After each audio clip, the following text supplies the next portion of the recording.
What's going on, everybody? Welcome back to Hidden Heights Farm. So I had plans this morning, and they kind of got changed last night, and I'll go into that here in just a little bit. But a little backstory is a couple days ago, Rachel and the kids and I went up to Branson, Missouri. We met up with Keeping It Dutch and his family, and we went to Silver Dollar City. We stayed the night there, and we just got home yesterday. Had a great time, and you know, we got this nice fall temperature. It's early in the morning right now. Nice temperature, it's like 49 degrees. Feels awesome. This really gets the deer moving, and you know, makes for some great hunting, and it just feels wonderful. You don't have to worry about the ticks and the mosquitoes. The stuff is bad right now. They don't like the cold. And I just seen Smeagol jump the fence. He just jumped over the gate, coming back over here. He must have been hunting. See what I'm talking about? These cold weather days like this, it's just everybody in the mood. Everybody wants to go hunting, and I had all intentions of doing that this morning. I'll walk over here real quick. I just seen my camouflage dog. Speaking of hunting, look at this. Is this dog not camouflaged to that tree? Look at this. No. She is almost the same colors as those trees. She's a camouflage dog for sure. Mr. Leesky, he's a brindle as well, but he's a dark one. I hear you, Smeagol. What'd you do? Did you go hunting? What you doing, Cora? She almost looks like she's limping, but she's like walking through that tall, wet grass. Yeah, I know you're an agile hunter. You're a great hunter, I know, but you hunt very small game. I hunt big game. Here comes Miss Cora. Hurry up, Cora, come here, before Leesky finds you. Come here, and I'll love on you, hurry. For Mr. Jealous comes over here. Come here. Good girl. Good girl, yeah. You like this cold morning? What have you been doing? You got dirt all over your nose. Okay, so this kind of explains it. I'm gonna have to find Mr. Leesky and make sure he's okay. So last night, this is the whole reason I'm not going hunting. Last night, I had all intentions of getting up early this morning and going bow hunting this morning, going out to my stand and all that. Well, I get woke up because the dogs are going absolutely crazy, barking and barking. They haven't done this in a long time. And you can see her nose right there. That means that she's been after something. Usually that's when they go up to the fence and they're like trying to dig under the fence and such. And I haven't seen Leesky yet this morning, so I need to find him to make sure everything's okay. But anyways, the dogs are barking and going crazy. And then I go outside. Me and Rachel wake up. I go outside with flashlights. Look, don't see nothing. They're back here barking at the back of our property and all this and that. Just like when there's predators, you know when these dogs are barking and stuff. Leesky! Come on, boy! See if we can't get him over here, check on him, make sure he's still in the pen. But anyways, I go out, I don't see nothing. Well then, I check my phone, trying to go back to bed. Here comes Mr. Leesky. So I check my phone, and at this time, I can't remember if it's like 11 o'clock or whatever, 10:40, something like that. I went to bed early because we were traveling yesterday, and I was pretty tired when we got home. Mr. Leesky looks okay.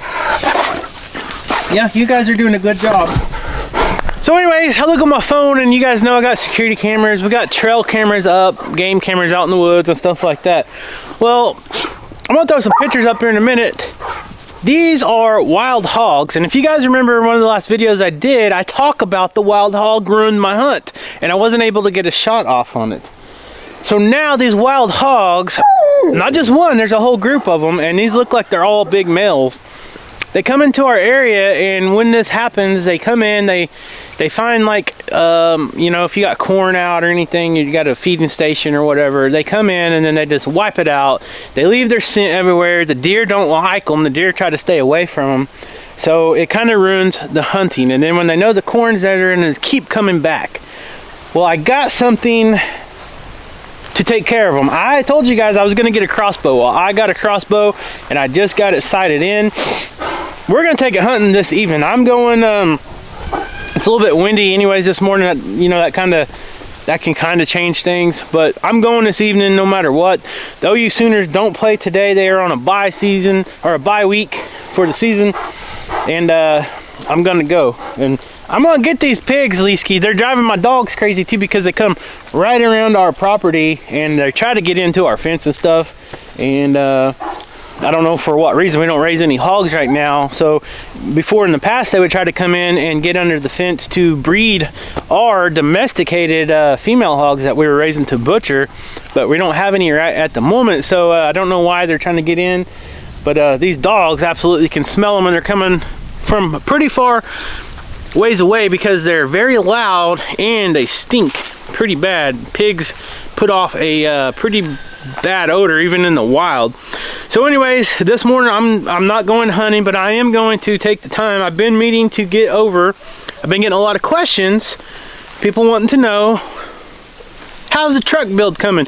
You guys know I got a 1986 Chevrolet C10 short wide pickup truck, and I hauled it over to my buddy Steve's shop, and he's been working on it, but I have not done an update video in probably several weeks. So I'm gonna take the opportunity today, since my hunt was busted, and we're gonna head over there and see. I've been wanting to see, he's been trying to video some of it and stuff, but I want to see it in person.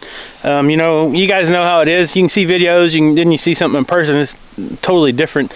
And I am overwhelmed with the progress he's making, but he said he just made a lot more progress and I have not seen it.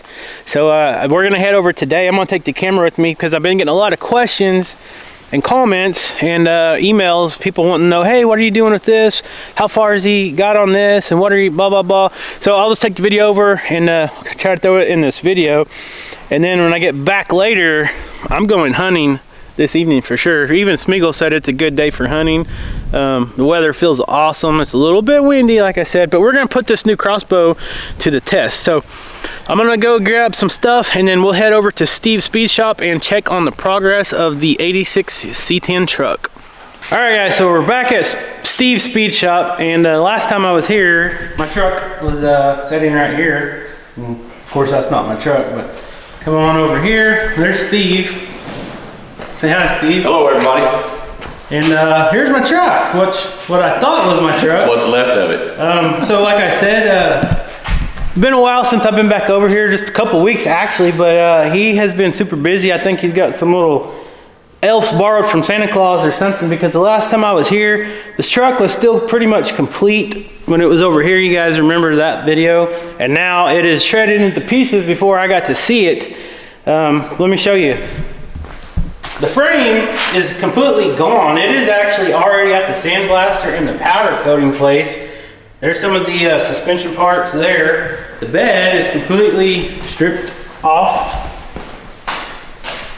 It's crazy, but look at this. This is what blows my mind. He's already got the door open over here, so. Look at this.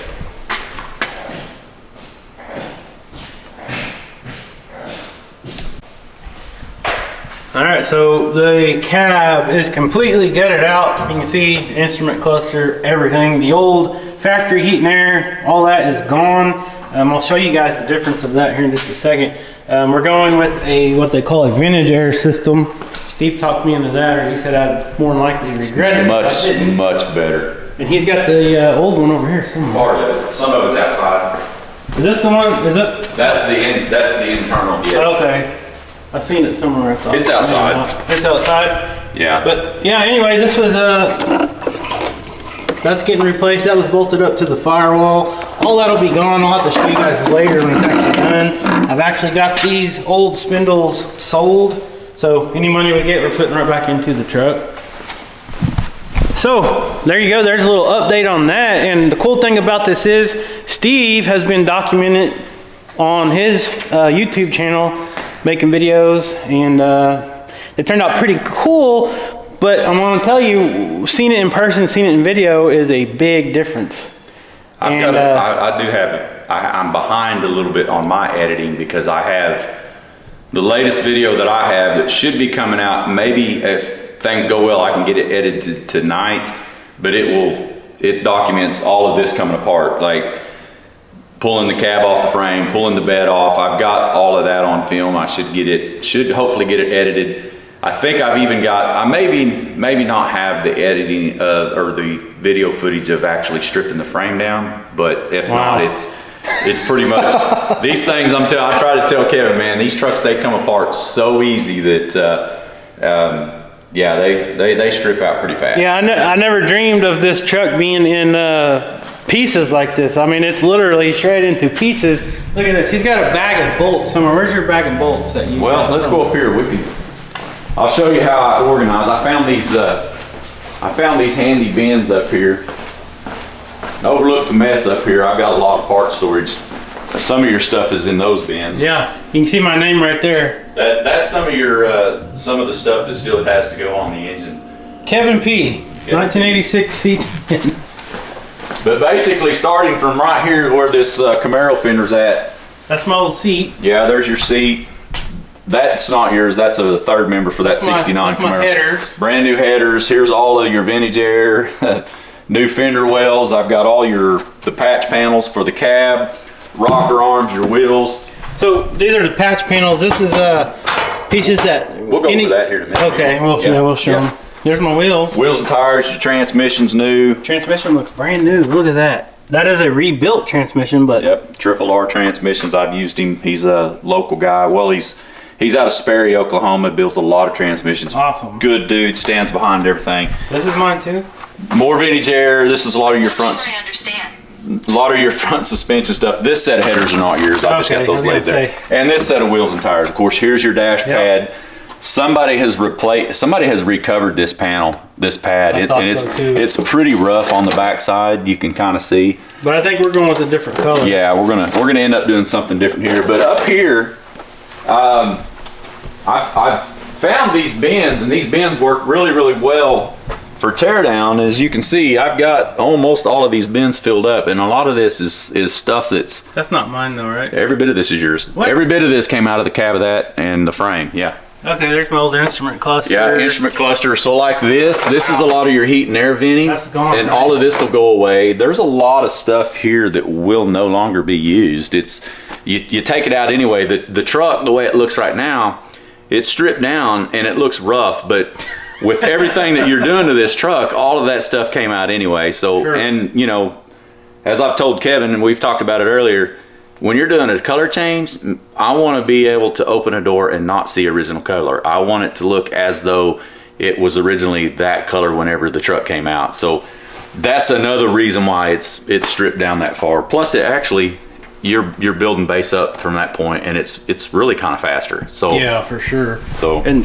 one cool thing about rebuilding an older vehicle, no matter what it is we're not keeping this thing factory original. We're not going back with the original parts and stuff like that. So one thing is there's always somebody that's usually looking for these parts. So any of these parts, sometimes they're really hard to find. You can put them on eBay, you can put them on Facebook Marketplace, and there's always someone looking for that certain part and to keep their factory build original or whatever they're doing. So usually you can get a little bit of money out of these. Some stuff you just throw in the dumpster, but some of this we'll try to get some money back out. For example, on this truck, one of the options that I have kind of struggled with, and I thought it would be a good option to leave on this truck, but Kevin makes a good point because this truck had factory dual fuel tanks. It had a left and right tank. We're only going to run one fuel tank, and that option for this truck and the way these trucks were put together, you can pretty much separate everything off of that truck and have a complete bolt together option if somebody wanted to add that to their C10 that they don't have it. So that stuff, we'll put it up on Marketplace or whatever and try to sell it and recoup a little money. Or hey, I know that someone will be looking for that because I had a 4-wheel drive model of this same truck with a 5.7 carbureted engine, and it got like 10 miles a gallon because it had big old 35-inch tires on there, and I was glad to have the dual tanks. In this case, with going back with it, if it's something you're not going to daily drive, then you don't really necessarily need 2 fuel tanks, because if you don't keep both tanks full, moisture's gonna develop, they'll rust. So this is a little less maintenance on this particular build, but yeah, if you want, we can go back and we'll go over the metal work. All right, yeah, let's go look at some of the metal work he's gonna do surgery on my truck. All right, now so for the most part, we'll kind of walk around and I can show you what we're going to do on the metal. Now, what I will tell you is all this metalwork on the cab and on the bed sitting over here beside us, I will have all of this on my channel. So if you do want to see all the metalwork, but I'll be doing it there. But we can, for this, I want to walk around and just kind of show everybody what's going to happen on this cab next. For the most part, there are several unused holes that are on the firewall itself. For example, all of this was where the factory AC went in. All of this will be smoothed out. This will probably go, and there's a few other holes that's over here that I'll end up getting rid of as well. So basically what he's going to do is he's going to take some sheet metal and cover up any unused holes. He'll weld that sheet metal back in and fix it all nice and pretty, and then when it gets painted, you'll never know that hole is there. Yeah, I'll probably dress this factory seam up as well. That way this will be hidden. Originally, these seams, they're a bad place to draw and hold moisture and start rusting. Yeah, you can see some of them got some rust underneath there. Yeah. Yeah. So it's like two pieces of metal just laid on top of each other, so you can imagine water getting up in there and over time. The other spots on this cab, and I had mentioned it in earlier videos, the rocker panels and the cab corners are pretty rusty. You can see here, this has got some rust. It's not that bad. When we look at the underneath of this thing's in pretty good shape from the bottom. I have to figure out how far up into here I have to go, and you can also see there's a pretty good amount of surface rust, very heavy surface rust in this door jamb, which is a little odd. I haven't seen them rust here. This is typical for these trucks. The floors are pretty solid, which you're lucky. This truck, all in all, extremely good shape. So we can roll it up here. That's scary. Yeah, it was the first time I had a Chevelle in here, but yeah, the underneath of the truck, it's really very clean. It's still. Are they normally not this clean in this age? No, and what you'll see is a lot of this inner structure here will be rotten. Wow, yeah. And see how solid this is. We've got some surface rust here where the galvanizing has left. Up in here, this is one of the reasons why these rust out, because they've got these. This is the inner structure. And then they have these body plugs. Why they didn't just pull these out? Because all the moisture gets built up. That's where it's going to go. And all the dirt, driving these things down country dirt roads, all that dust settles in there, and then that water gets in there and it just impacts and provides a good moisture trap. So this right here, you'll probably cut this whole thing out. Yep. And then replace it. Yeah, and I don't want to seam it in here, and the way the replacements are, you can kind of see this all factory spot welds right here, so you'll end up making one seam weld up here, they'll replace it to here. The cab corner, they come up to here. I may, since this has got the rust in the door jamb area here, I may replace this a little higher, and you can kind of see where this is eating through. Hopefully the inner structure piece is in good shape, but if not, I've got them to replace anyhow. So, yeah. Wow, that's a lot of work. It is. The bed is in really, really good shape. I've got one spot that I started working on. This right here, I think, was the worst spot on the whole bed. Absolutely. But considering, after seeing a lot of these trucks, guys, that I've looked at before I bought this one was probably 80% better than most of them that I looked at. And this is the other tank option, the fuel door that we were talking about. I'll end up taking this section out. There was some old, you can kind of see there's some old repair down here. This will get some hammer and dolly action to it, and we'll try to smooth that out a little bit as I'm cutting in and putting a new patch. But we're going to get rid of the stake pockets, and then there's some old holes that's been drilled in the top of the beds. All of this stuff will go away. Toolbox. Yeah, I guarantee you. So that fuel door is going away. We're going to keep the one on the driver's side. Like I said, we're deleting the dual fuel tanks and going to a single. So we'll keep this one for sure. Yeah. I think in all, you can kind of see I've ran my stripper tool around these, because usually these fender wells are trash. They're eaten out, rusted up. This one has, once again, a little bit of old repair right here, where back in the day where they had to use the old screw dent pullers.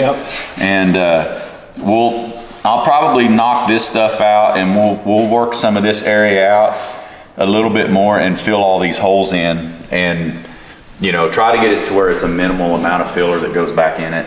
Oh, no, not too bad. No, this truck, the funny thing about this truck is the options that are on this truck and the equipment and options that were still on this truck that I tore apart. There's stuff on this truck that I would not have expected to still be on this truck. I would have thought somebody would have taken it off by now. But this truck, for the most part, is what I would like to call, for lack of better terms, it's an unmolested vehicle. It has not had too many people hacking and cutting on it. That's hard to find. It is. Even on the wiring harnesses on these, you know, they're usually clipped and cut and patched and people splicing stereos. The factory radio was in this truck with the factory speakers and everything still had the factory plugs. So, you know, that's very crazy. rare. Yeah, very rare for a truck of this age. All right, well, that's pretty much a tour for now. So guys, like I said, go check out my buddy Steve's YouTube channel. He's posting other videos. Like, he's got some crazy projects going on, some other projects I wish I had him working on, but that's later down the road. But right now we're going to focus on this truck build. So go check out Steve's Speed Shop, your YouTube channel. He's got a Facebook page. If you guys got any old he's a 69 Camaro fan, so if you guys got an old 69 Camaro sitting around and you need some work, hit this guy up. He can either point you in the right direction, or he'll have you bring it in and he'll knock it right out. Well, unfortunately, because he don't have any other work going on right now, as you can see. And what you don't see is the eight projects of my own, which one is a 69 Camaro. It's funny you say the Camaros. I had at one point in time, I think I had 6 F bodies in this shop. No. And I don't specialize in just Camaros, but I do have some really, really high end stuff that's coming in the next 3 to 4 months too. That very fortunate for my little shop here. So yeah, that's awesome. Yeah, it's going to be some really cool stuff coming up on my channel as well. So well, thanks for giving us the update and letting us come video a little bit of it. Yeah, hopefully appreciate everybody watching. So guys, go check him out and tell him, I don't know what to tell him, but just be nice to him and tell him that Kevin sent you. How about that? That'll work. Works for me. At the end of the day, I love doing this. It's a lot of fun. I said this in I think video, some of mine, that I like showing people the stuff that I can do, and it's just what interests me. And I think it's all about part of chasing the dream, and I think I'm gonna chase after it pretty soon. So awesome. Yeah. All right, man. We'll see you next time. Thanks all.